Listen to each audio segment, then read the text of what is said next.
Just 9 days into his presidency, Dwight Eisenhower faced a moment that would define both his first term and the Cold War's course. The Korean War, now in its third year, had claimed over 30,000 American lives, with front lines locked near the 38th parallel. The stakes were high. Any misstep might provoke retaliation from China or the Soviet Union and potentially spark a third world war. A soldier learns, as a nation must learn, that integrity, backed by strength, is the only sure way to lasting peace.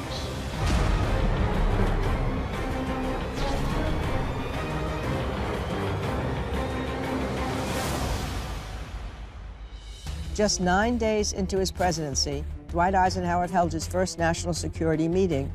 Eisenhower faced a difficult decision. He's with his team, and he has made this promise that he's going to bring an honorable end to the war. But there are members of his inner team who disagree with that. They are actually wanting to go more on the offensive. They wanted to bomb the bases in China that were supplying North Korea, and even consider the possibility of tactical nuclear weapons. After World War II, Japan lost Korea, which was divided along the 38th parallel. This set the stage for conflicts in the years ahead. Two ideological different states evolved. In North Korea, you had a communist dictatorship, while the capitalist government in the South was supported by the United States and the Western Allies. Meanwhile, the Communist Revolution had established the People's Republic of China, reshaping the global balance of power. But on June 25, 1950, North Korea invaded South Korea, capturing the capital at Seoul and hoping to make a communist regime throughout all of Korea. The communist-led North Korean army plunged across the line which separated it from South Korea. On June 27, 1950, the UN Security Council passed a resolution authorizing the establishment of a UN command to repel the attack. And the United States sent 90% of the troops to help South Korea under the leadership of President Truman. Under General MacArthur, the UN forces recaptured Seoul and drove northward.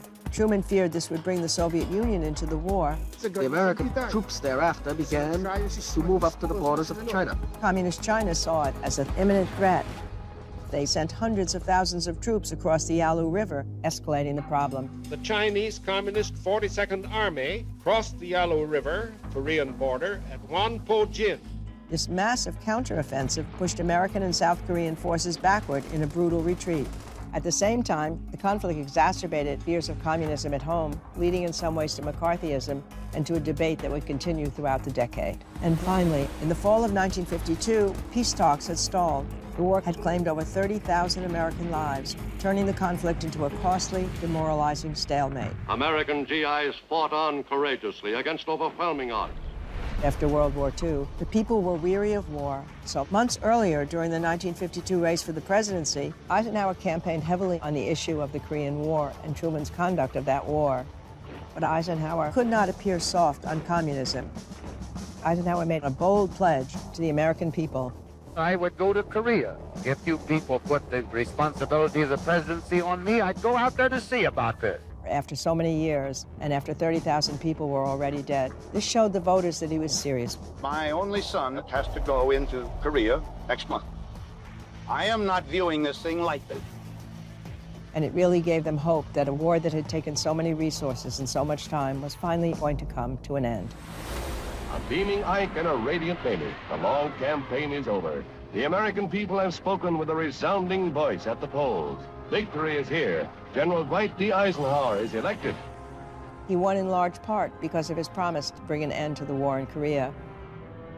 In December of 1952, about a month after his election to the presidency, Eisenhower kept that promise he had made to the voters. I shall go to Korea. We came over here to get a grasp of the feeling in this part of the world.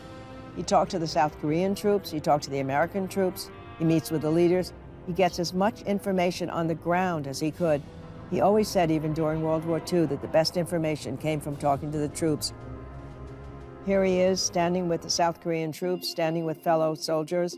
He would talk to them. He listened to what was going on. He understood where their morale was, that it was still a hands-on leadership, just as he had always exhibited during World War II. President-elect Eisenhower reports renewed confidence in a satisfactory Korean solution.